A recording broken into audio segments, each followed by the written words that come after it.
ఆదోని మండలం సాంబగల్ గ్రామంలో ఈరోజు నీళ్లు సరఫరా అవుతున్నాయి. ఈ నీళ్లు కొళాయికు రాకపోవడంతో కిందనే డబ్బాలతో తోడుకొని బిందెలను పట్టుకుంటూ అవస్థలు పడుతున్నటువంటి ప్రజలు. కాబట్టి తక్షణమే ప్రభుత్వము ట్యాపులకు నీళ్లు వచ్చే విధంగా వాల్ సిస్టమ్ ఏర్పాటు చేయాలని కోరుతున్నాము.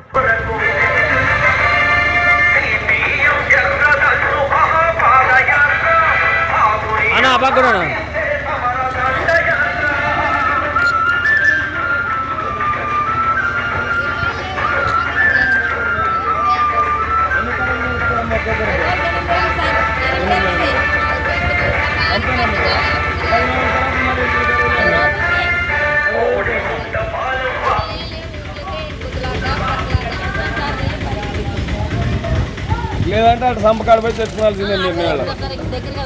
అవునమ్మా, ఏం లేదమ్మా, ఈ నీళ్ళ కోసమే పాదయాత్ర చేస్తున్నాం. మేము ధర్నా పెట్టాము ఆర్డబ్ల్యూసీ దగ్గర.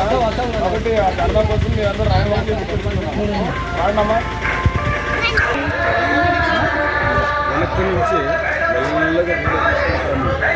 నుంచి